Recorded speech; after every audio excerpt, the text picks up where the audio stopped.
Reading with your kids. Hola, ni hao, konnichiwa, assalamu alaikum, shalom, mahaba, cha, bonjour, namaste, jumbo. Bienvenidos. Hey, my name is Jed Lee. Welcome to Reading with Your Kids.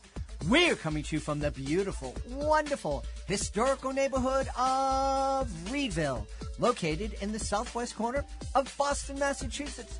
We are so very honored and absolutely delighted that you join us in our mission to help all families grow closer through reading. We do that by sharing fun, thoughtful, and thought-provoking conversations with fascinating people who just happen to be writing books for kids of all ages.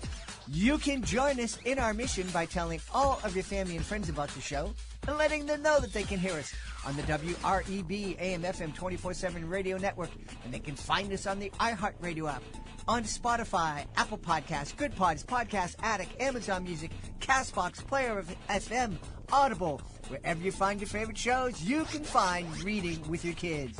We have a really wonderful, jam-packed show for you today. First up, Sandhya Acharya is here to celebrate Living Bridges. Namrata Jain is here to celebrate her Namaste series. And later in the show, Madelyn Simon is here to celebrate Puppy's Sweet Sibling Story. Join us right now to celebrate her brand new non-fiction picture book. It's called Living Bridges. Please welcome back to Reading with Your Kids, Sandhya Acharya. Hey, Sandhya, how are you? I'm doing good. Thank you, Jed, for having me. I'm so excited to be here. Glad to have you back. We celebrated 10 gulab jamuns. Am I pronouncing the title right? That's right. You got it perfectly. 10 gulab jamuns. Yeah. That was a while back. It was a while back, and we're happy to have you back on. This book takes place in India. Am I correct? Yes, it does take place in India. It takes place in the northeast part of India in a place called Meghalaya. One of the things I've learned both through being on Reading with Your Kids and also having relationships with people in India, it is such an amazingly diverse country, not only culturally but geographically, kind of like the United States, where different people in different regions of India not only have different languages. I think it was you that told me that there are 58 official different languages in India? There's like about 22 official languages, but there's many more unofficial languages, dialects. So if you start going down the path, this, and you are absolutely right. It's very diverse in terms of, language, the dresses we wear, the clothes we wear, the food we eat, and the topography, like you mentioned, right? So it's, in the north we have the mountains, the Himalayas, we have ocean on three sides, we have the beaches, you have the desert on the western side, and in the northeast side, you have these beautiful, it's very, very rainy in certain regions, and there's a lot of mountains, so it becomes like a rainforest on, within the hills of Meghalaya. So that's where this particular story is located, in the northeast part where there's a lot of rain. It's a rainforest kind of environment. Yeah. So tell us about the story, Living Bridges. I'm very intrigued. Yes, it is a fascinating phenomenon. So living bridges are basically bridges that are alive. So they are made from the roots of these particular kind of trees. They're called ficus trees. They're in the family of banyan trees. But basically what happens is they have aerial prop roots. So the roots come from the top of the trees. So you can see the roots falling down from, the branches of the trees. So what the local communities over there in Meghalaya do is, in certain parts of Meghalaya do is, you have, what happens is because it's so rainy in the monsoon, certain villages get cut off. So what the indigenous people over there came up with a way to keep their villages connected. So what they would do is they would take two saplings on either side of a river. And when the tree is young, the roots are really tender. So they start braiding the roots. And as the tree grows, so does this, contraption that they have made, which becomes a bridge. So the roots braided together basically is the bridge, and the trees are alive, and so is the bridge. Wow. Yeah, it's So the roots of the tree come from the top and they grow down? yes. So they they are aerial roots. So the roots come down, and that's what is used to make the bridge. It's pretty extraordinary. I know it takes a minute to really absorb that. Yeah. Well, what is keeping the tree secure in the ground? So, I mean, there are roots on the ground too, and then it also does this aerial thing.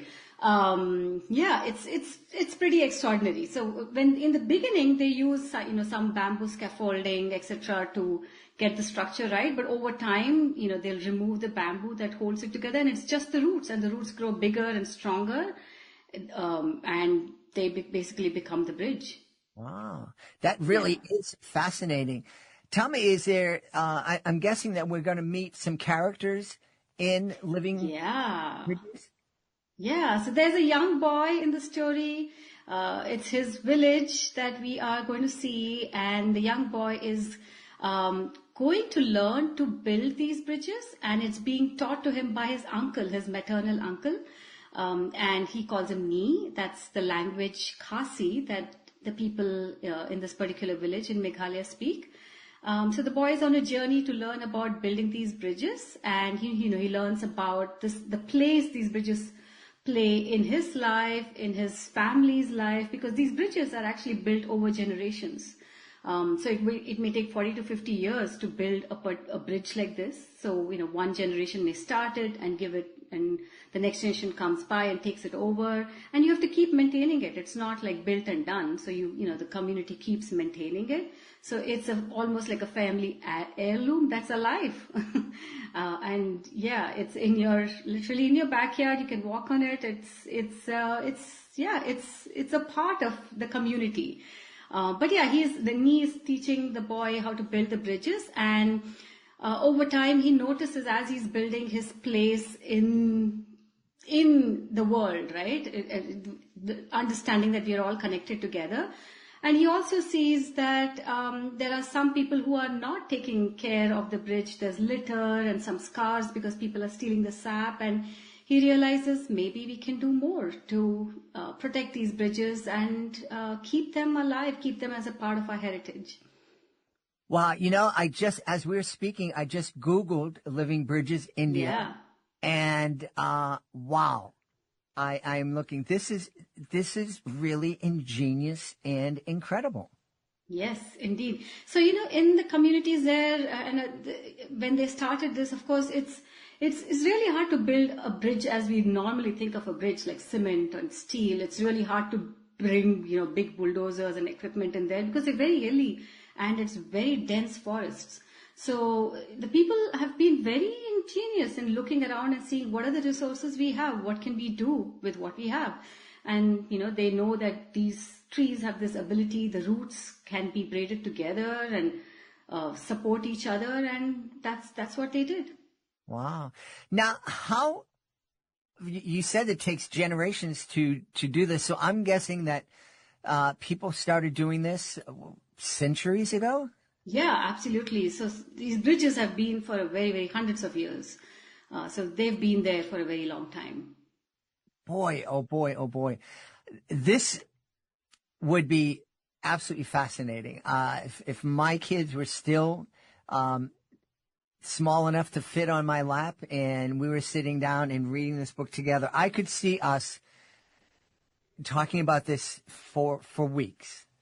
Absolutely. There's so much to learn. And, the experience, I went to Meghalaya to experience these bridges for myself.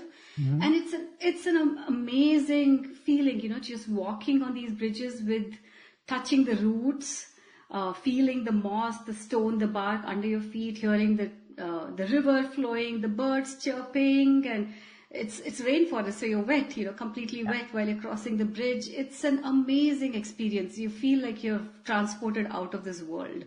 Yeah, yeah. Well, I've been in a number of different rainforests, and that in and of itself is amazing.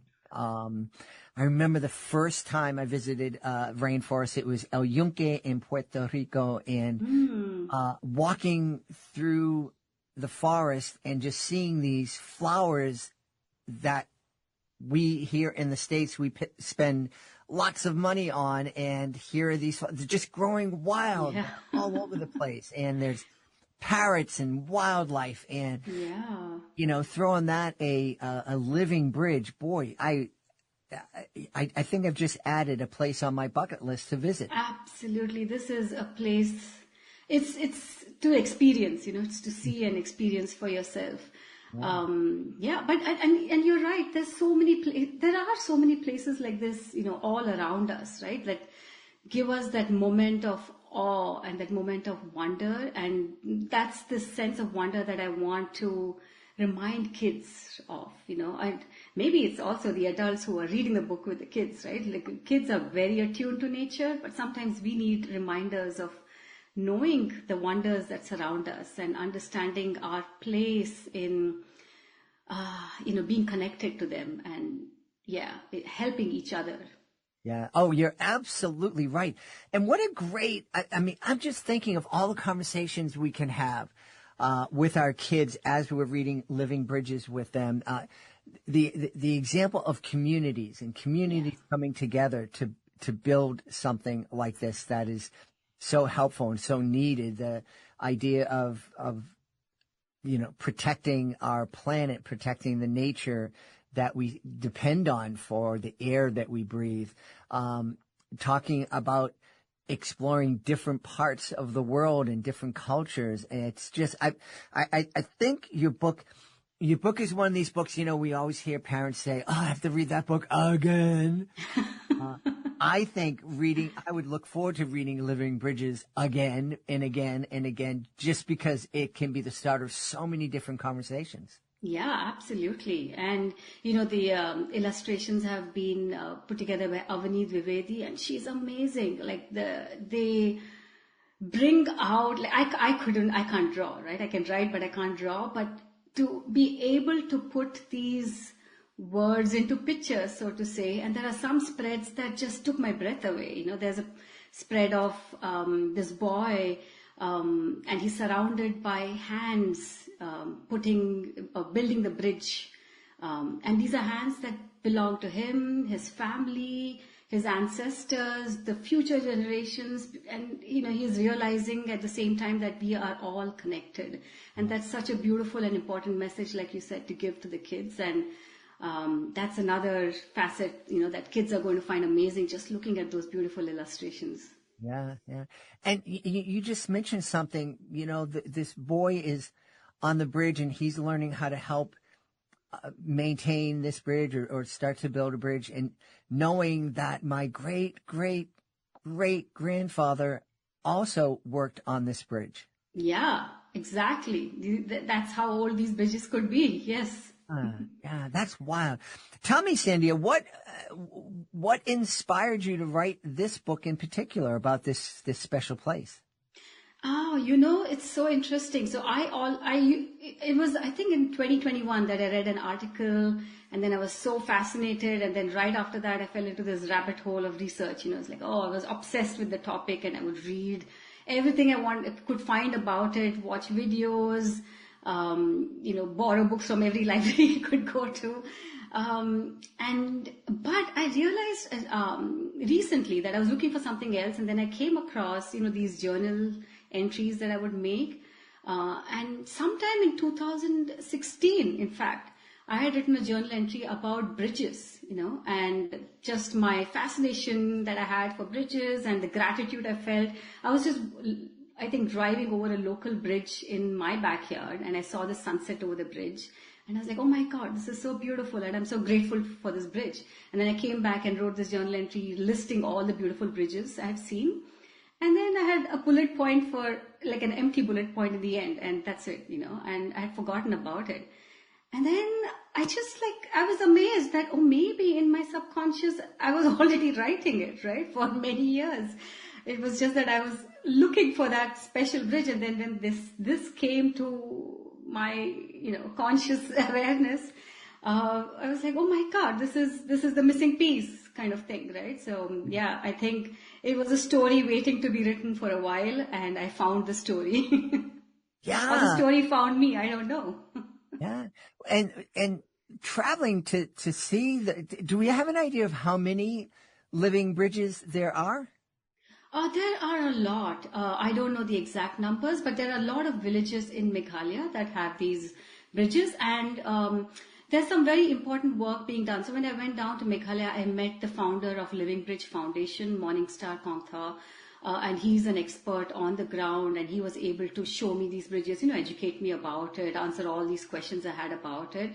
And they are started an important movement to preserve these bridges, to teach the next generation how to build these bridges, and to build more bridges, right? So to continue this tradition where people may have forgotten and we get lost in modernity, right? And we forget the richness of culture and tradition and these heirlooms hold. So there are foundations and many grassroots organizations like these that are trying to do important work. So the bridges are being built as we are speaking. There's more bridges coming up. Yeah.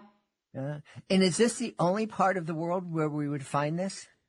I don't know. I think there is another place in South America that may have something similar like this. Okay. I remember reading something like that during my research.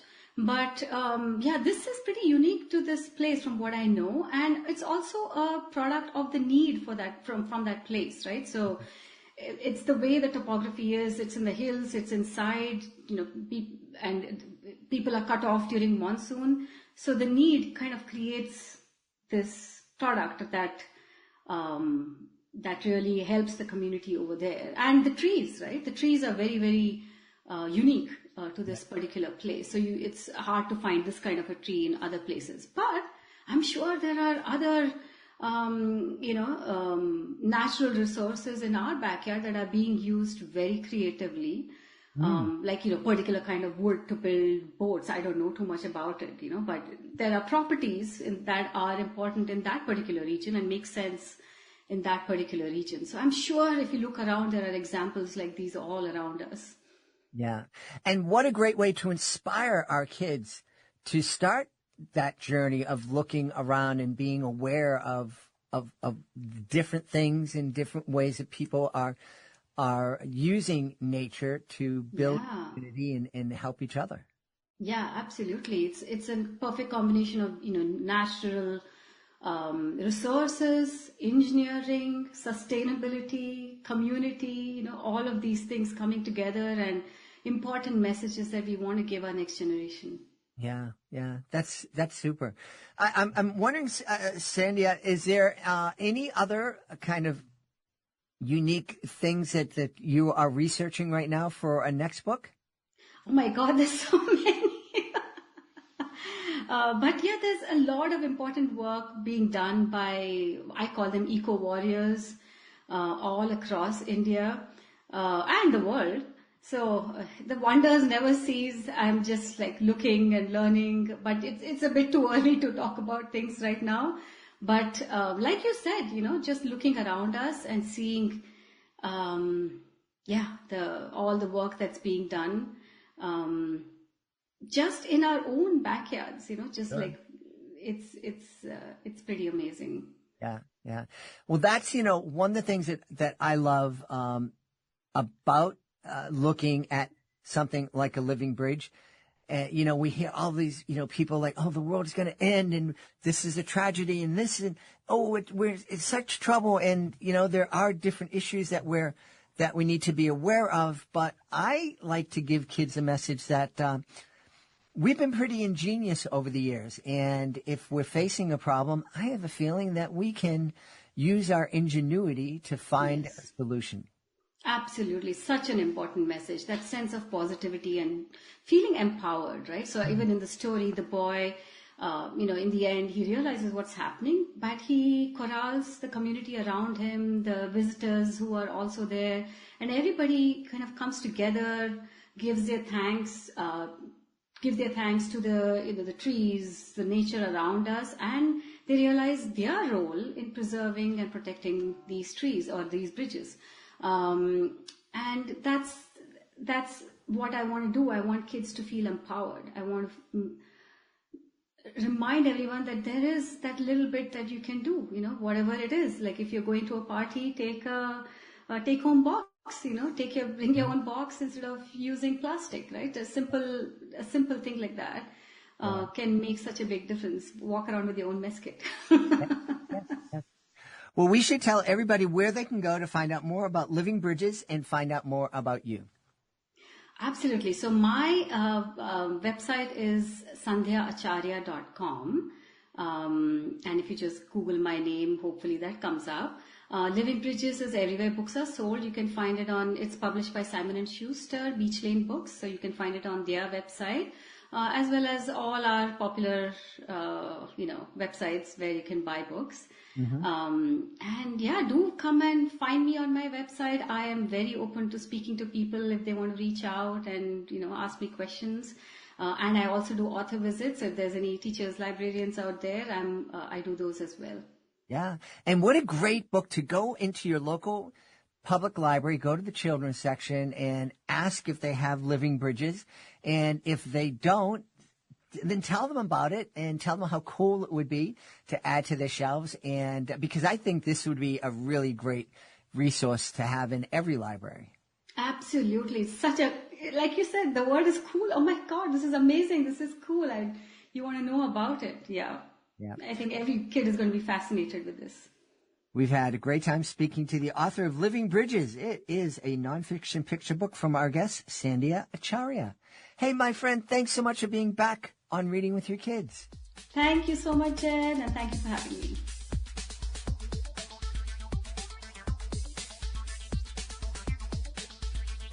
I'm really excited. Joining us from New Delhi in India, our guest is here today to celebrate her Namaste series. Please welcome to the show, Namrata Jain. Namrata, how are you? I'm doing well. Thank you very much for having me. Delighted to have you on. Namaste, the Namaste series. I have an idea what Namaste means. Tell me if I'm right. I respect the light in you, and you respect the light in me. Is that kind of Yes, that is right on. Awesome. Yes. All right, I scored. So tell me about the series, and we can talk about the individual books. Sure. So I've written a trilogy of books, and they're based on morals through these Indian rhyming couplets known as Dohas. And what I've done is I've translated those Dohas, and then I've done a rhyming storyline to sort of help explain these values. And it's done with illustrations to go along to help the children understand the stories. Awesome. Now, a Doha, that's a term that's new to me. These are kind of like famous sayings or wisdom. Yes, they're famous sayings by Indian poets, and they're always two-liners, and they rhyme. So it's almost just two lines have so much in them. Mm-hmm. Either you can memorize them, or if you don't understand them, you can instead understand the value behind it. Mm-hmm. So. Mm-hmm.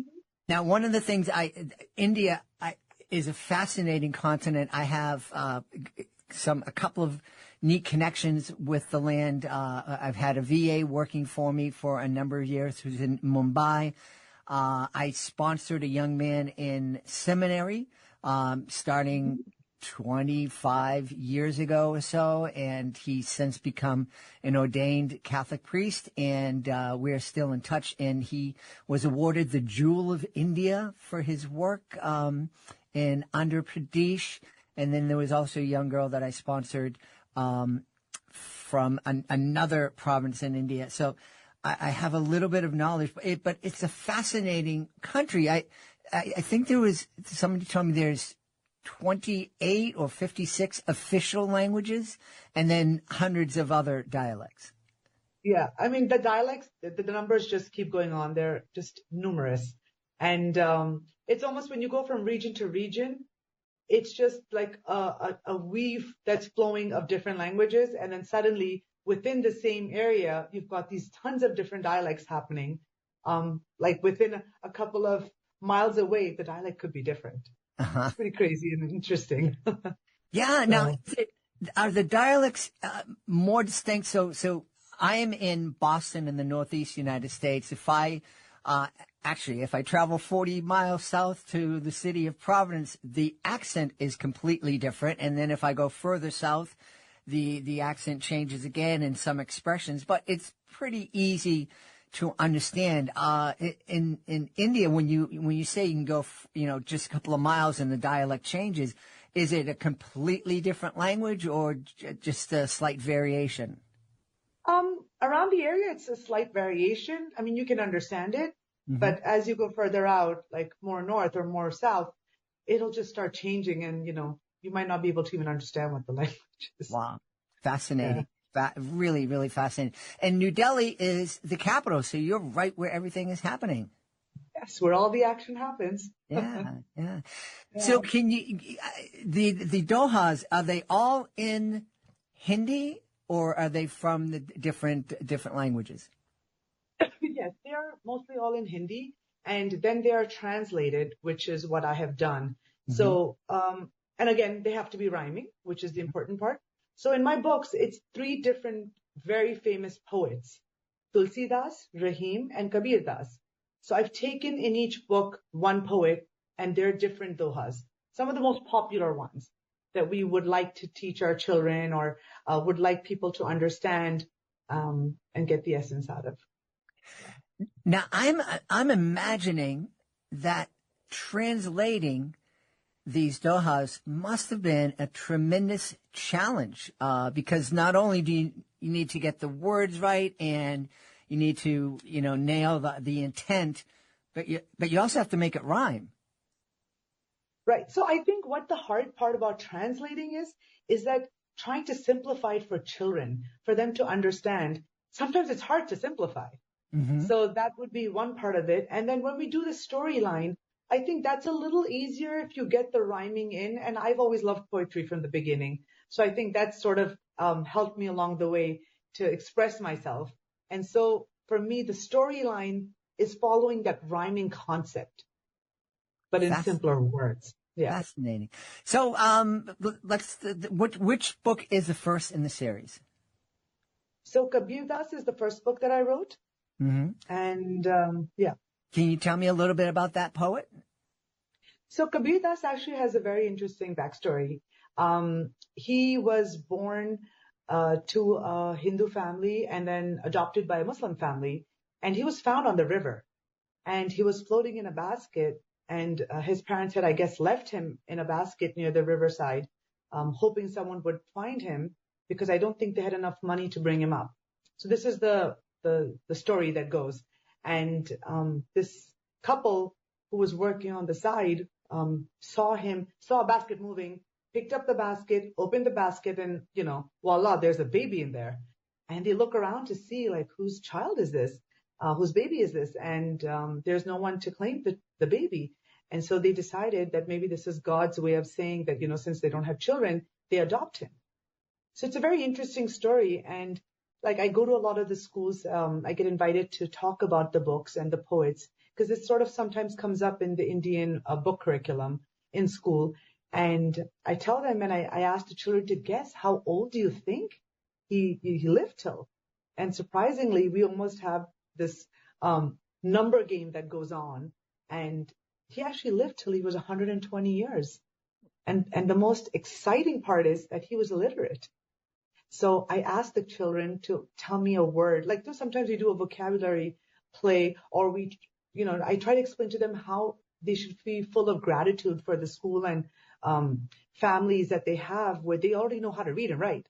There was a poet whose stories are still alive today for someone who couldn't read or write. It was just hearsay, but it was so powerful that it's still continuing till today and it's respected for that.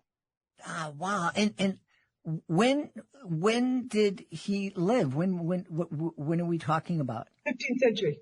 15th century. Wow. That's incredible. Incredible. Yeah. What story. And the basket, the baby in the basket sounds a lot like the story of Moses, Yes. of course, you know, so, Uh-huh. tell me, can you, share one of your favorite dohas from that first book, in both in English and first in Hindi and then in the translated Sure. English? So, it's actually the first one, which is काल करे सो आज कर, आज करे सो अब, पल में परलय होएगी तो दोहरी करेगा कब? So basically, what that means is that what you were going to do yesterday, do it today. What you were going to do today, do it now. Because if you don't do it, you might be left with a lot of trouble. So this is a very, prevalent idea for students to think about. You know how we leave all our work and chores for later? Instead of doing that, don't procrastinate. Just do it because you're going to have to do it regardless. So when I go to schools, I love sharing this one because I think it directly correlates with them. You know how we want to put everything to the side. So, and then there's a storyline to follow this. Okay. So,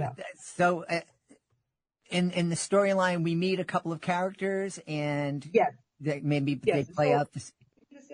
A set of siblings, who are, their names are Soham and Sia, and they have a pet tiger, Tivra.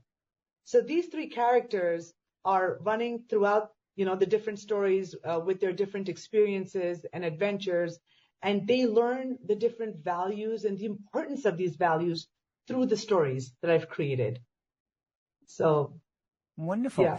Well, that certainly is a value that we would want to share with kids no matter where in the world we're living. Definitely. Yeah. It doesn't matter who you are, where you are, and it's not just for children. It's also for everyone, adults. Yeah, I think the procrastinating one is definitely needed for adults. Yes. In fact, I always tell a lot of the parents, I think you guys need to read the books first and then share them with your children. Yeah. Because we need to understand and practice before we preach. So you're right. That's great advice for any book that we pick up or that we're gifted. It makes a lot of sense to kind of read through it first, so that you know what you're talking about and that you agree with the values that you're going to be presenting to the kids. Sure. And it also helps because it helps you get ready to act out. Because when we're reading with our kids, we're not just reading boring like this. We have to get into it and get the kids excited. Yeah. Yes, I definitely agree. And I think as a parent, it's a very different perspective, right? Because we've been there, done that. And I see that, I got a chance to read to my children at bedtime when they were younger. Whereas I see a lot of younger parents sort of complaining or worrying about the fact that they don't have that bonding time with their children, and they're not able to inculcate those reading habits with today's world and the technology and the social media. So I think it's really important. And they need to be exciting. If the books aren't appealing, kids aren't interested. The world has changed.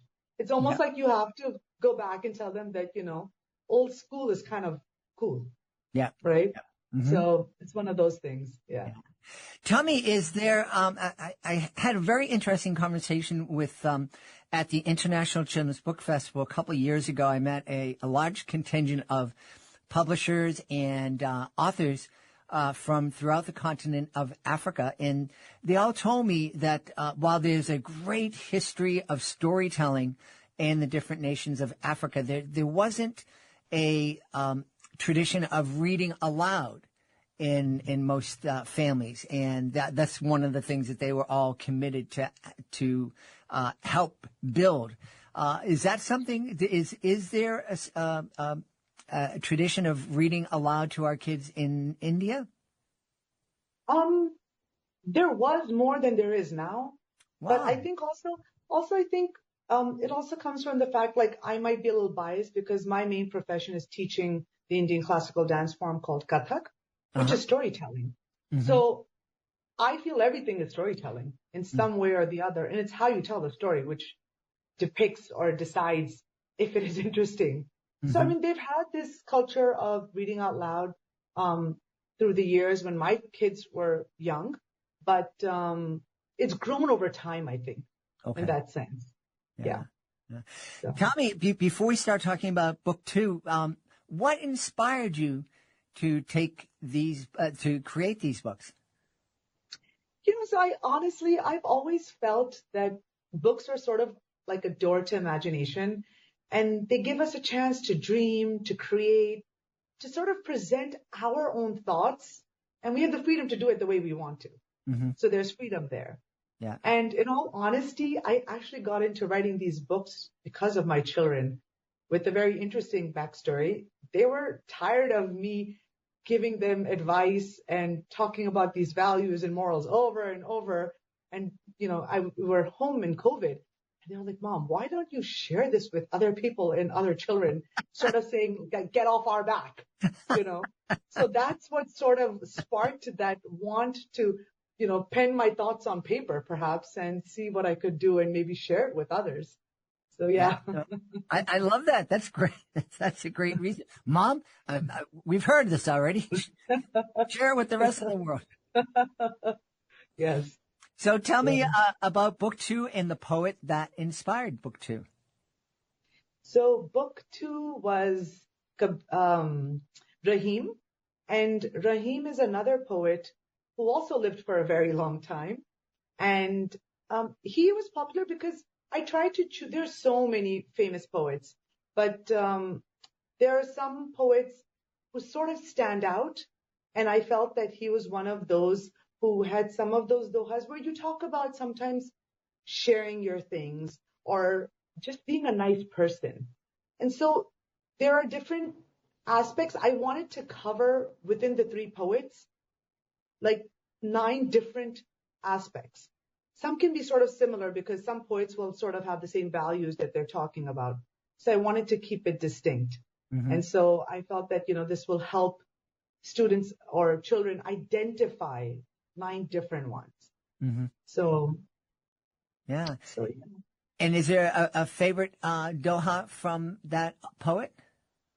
There are many. I mean, I could start reciting, but I feel like what I wanted to bring out was 2 things. One, the characters to be constant. Sometimes what happens is that, when the characters change and it's a slightly complex idea, it gets all confusing. But with the same characters running through the stories and they're learning on the way, they make the mistakes or they do something where the father or the mother or the grandparent tells them that, oh, think about this.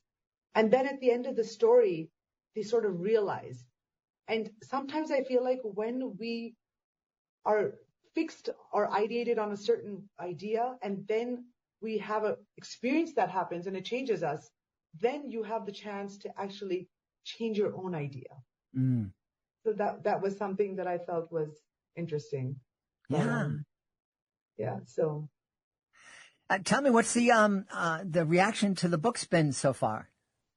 It's actually been lovely. I felt a lot of gratitude for the fact that I've had a lot of parents who've come to me or written to me and said that they're even having their 2-year-olds read it. And I was initially confused and I was like, how are the kids reading this?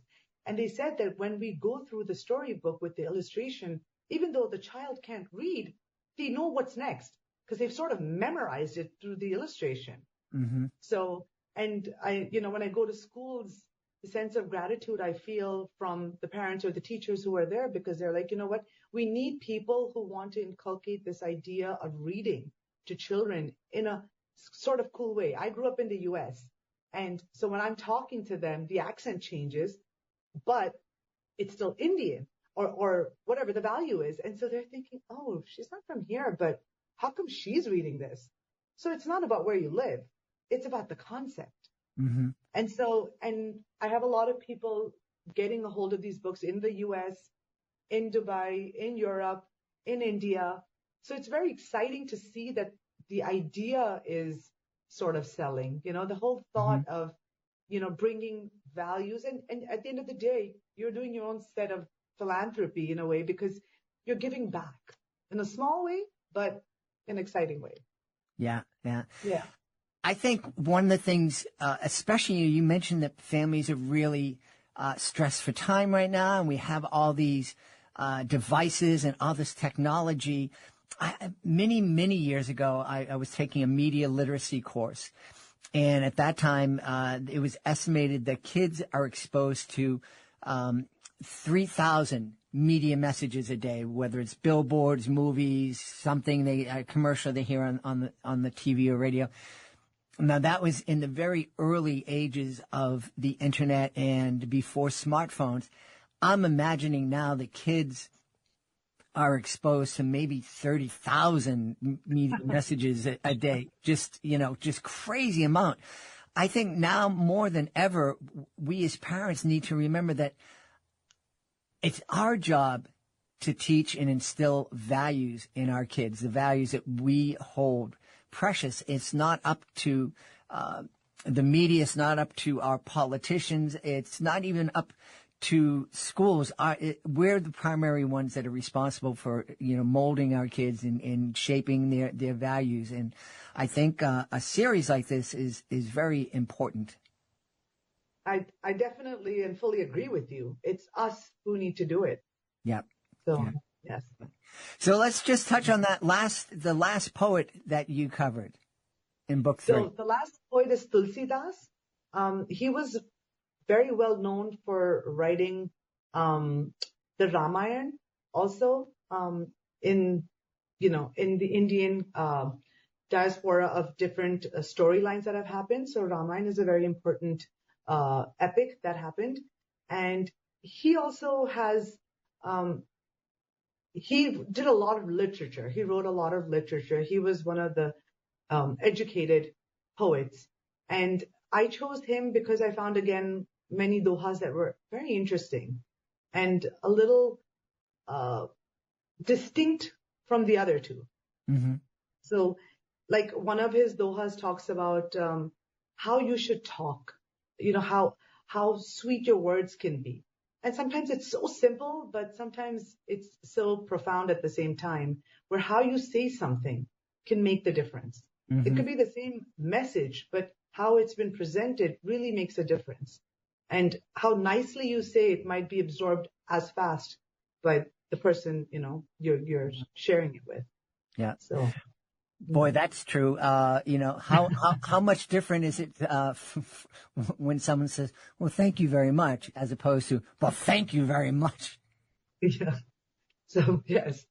Yeah. Small but meaningful. Yeah. Yes, yes. Well, we should tell everybody where they can go to find out more about the Namaste series and find out more about you and maybe find out about your dancing.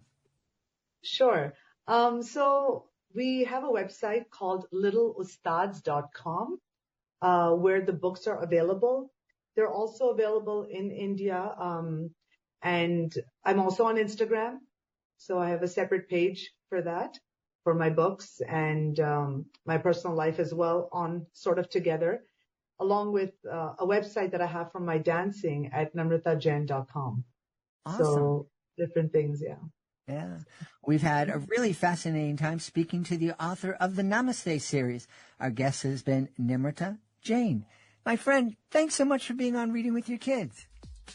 Thank you. Thank you for having me once again.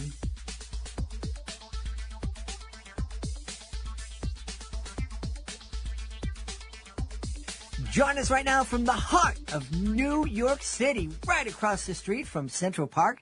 Our guest is here today to celebrate her new picture book. It's called Poppy's Sweet Sibling Story. Please welcome to the show, Madelyn Simon. Hey, Madelyn. Hello. Thank you for inviting me. I'm thrilled to be here.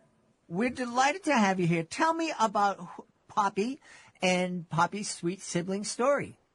Okay. First of all, this is the cover. Uh-huh. We're seeing a... They have beautiful and fun illustrations.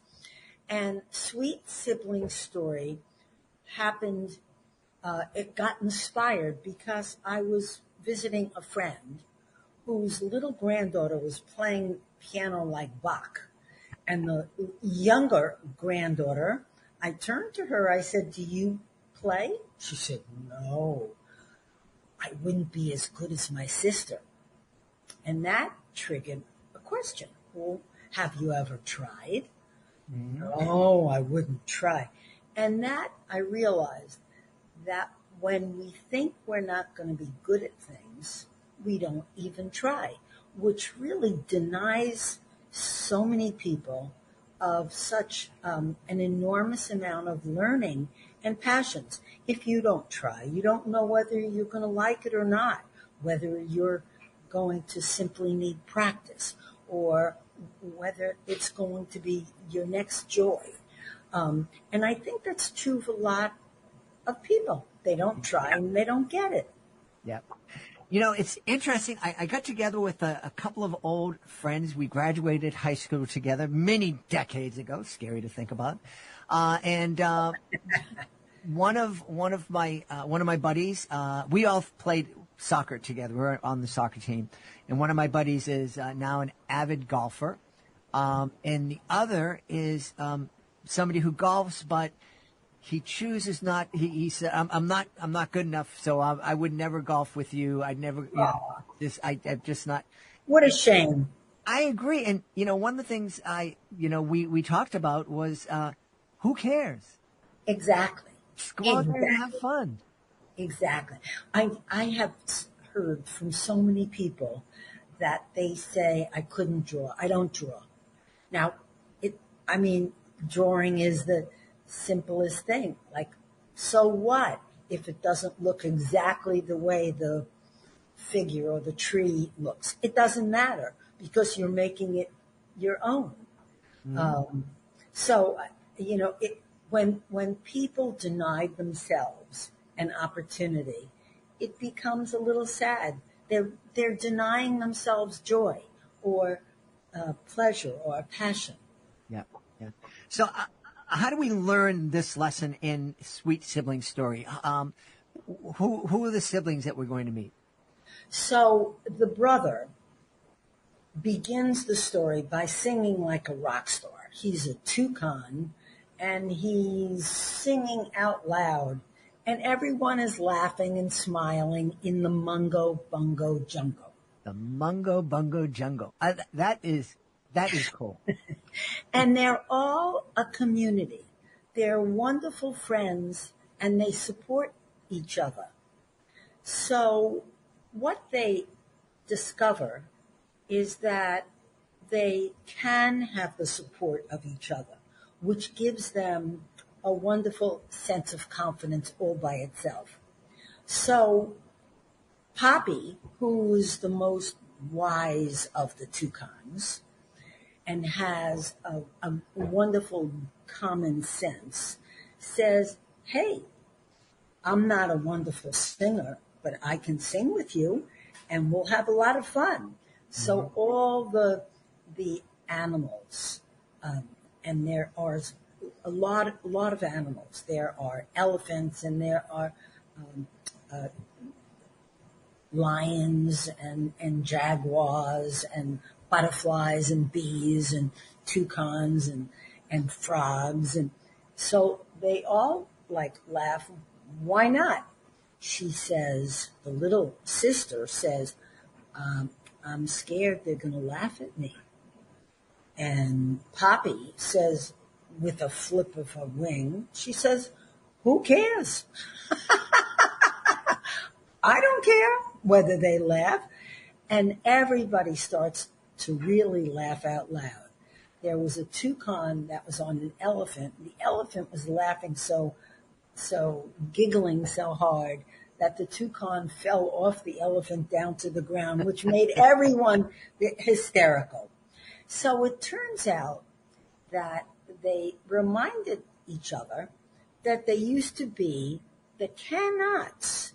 The Canots was a basketball team, and the illustrations are adorable about the Canots. They had shirts. They said, do you remember we used to be called the Canots as opposed to the Can-Dos? We are toucans, not toucanots. I love it. So what happened was they started to sing to the joy of everyone in the community, and they got to be pretty famous and really successful. So I'm going to show you a picture. The little sister became a rock star, and look, she is a rock star. Ah, yes. And she is playing all over the Mungo Bungo jungle. And tickets are everywhere. And her name changed. It used to be Susie. It's now become Susie Cool. Ah, So, and they traveled all over the Mungo jungle, and their hit song is labeled We Can Do, and it became the most popular song in all the Mungo Bungo jungle. And here she's singing on a stage uh-huh. and loving it. And her brother, who was very, very proud of her, and he became her backup singer. So it really worked out. It's not a rivalry. It's not. There was no tension. It was about being supported and having people join in the fun. Awesome. I love that. That's a neat story. And Madeline was showing the pictures as she was describing the book, and the pictures are very vibrant and very fun. And there's the back page is always a fun facts about animals that we depict in the book. Well, this particular animal was monarchs. Monarchs are fun facts. So you can have fun with the animals, but sometimes it's really wonderful to learn the real facts about the animal. Monarchs are very unique, and to read a book and have fun and get a great message, but also learn what the reality is about this animal makes you, more educated about the animals. Yep. So every book has a fun fact in the back. Wonderful. I have a question. When I went on your website, it said Madeline is queen of New York City plants. How did you become the queen of all of New York City's plants? So I went to school for interior design, and I was one of 3 designers for Newark Airport. And frankly, I didn't love it. It wasn't my love. Mm-hmm. But what was horticulture. Horticulture was my passion. I had a girlfriend call and said, we have a fabulous party to go to. I said, I'm sorry, I can't. She said, well, what are you doing that's better? I said, I'm reading a book. I'm glued to this book. I can't get away from this book. She said, what book is that? I said, it's like something plants A to Z. It was, and she laughed at me, but I was passionate about plants. So I became a designer of plants. We designed, we installed, we maintained live plants for corporations. Sometimes interior offices, sometimes it was corporate plazas, roof gardens, parks, terraces. And so I had a lot of trucks, and my name was prominently displayed on the trucks. And so that's why they called me the Queen of Plants.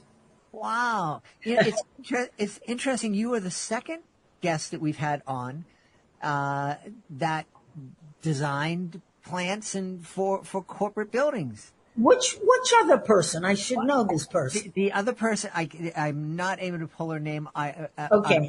We've had 2,500 episodes, but Okay. she was down in the Philadelphia area. And, Okay. And but it makes perfect sense that creative people, that people who can create in one medium, could also come and create delightful children's stories. I think that using plants in an otherwise concrete city is really helping people. It helps people relax and feel one with nature, which is a kind of an important thing when you're going off to a concrete building with glass. Yeah. When I was in Milan, Italy, last year, we saw a building that had plants growing throughout the side. And this was a small skyscraper, and it wasn't just vines, growing along the up the side of a house. It was intentional, and Yeah, oh, yes. Look. We've done that too. We've Uh-huh. done that in New York. You use a certain felt Uh-huh. that holds the soil in place, and the felt allows the water to drain. It's Wow. terrific. It's Yeah. terrific. And why not? Why not have it? It's beautiful. Yeah. And there's all sorts of environmental benefits too, if I'm not mistaken. Yes, yes. Cooling and yes, it's lovely. Yeah. So have you retired from being the queen of plants, or are you still out there ruling over? No, I have a greenhouse, my personal greenhouse, but I'm a painter, so I'm now painting. Wonderful. It's fun, and writing these books has really been a joy. Yeah. And how many children's books have you written? Seven that are published, and I'm waiting for the eighth one. My illustrator took a sabbatical to Copenhagen, so when he comes back, we'll do the eighth one. Wonderful. And I'm imagining you're a very lucky person. You've been able to spend your life creating. You bet. Yeah. Yes. Yeah, that's wonderful. And have you taken the time to think about,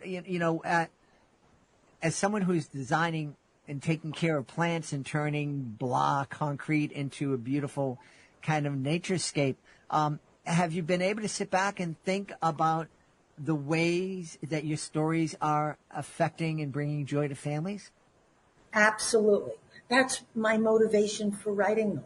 The books have to be a message. If the books don't have an important message, they're vapid. It has to have a meaning. They have to have a meaning that will help children have some tools in their wisdom chest. Yeah, I agree. Well, we should wisen up our audience and let them know where they can go to find out more about Poppy's Sweet Sibling Story, find out about those other great books, and maybe see some of your artwork. I'd love to. I'd love to show you. Excellent. So where can we go to find that information? Amazon sells all the books, Uh-huh. and you can see all the 7 books on Amazon. Okay. And if I turn my screen, I might be able to show you artwork that's on my wall. Oh, Can you yes. see it in the background? We can see that. That's beautiful. That actually was my paintings. That I illustrated the first, and then I hired an illustrator to do 2 through 7. Okay. And do you have a website as well that people can visit? It's MadelynSimon.com. Awesome. We've had a great time speaking to the queen of New York City plants and the author of Poppy's Sweet Sibling Story. Our guest has been Madelyn Simon. Hey, Madelyn, thanks so much for being on Reading with Your Kids. Thank you so much. I appreciate it. And if ever you want to do another book, we could. That sounds great. Okay. Thank you so much for having me. That's a wrap for this episode of Reading with Your Kids. I want to thank everybody who helped us, our guests, my team, my beautiful wife, but most of all, we want to thank you. You are making the world a kinder, better place every time you read with your kids. I'll be looking for you in the next episode of Reading with Your Kids.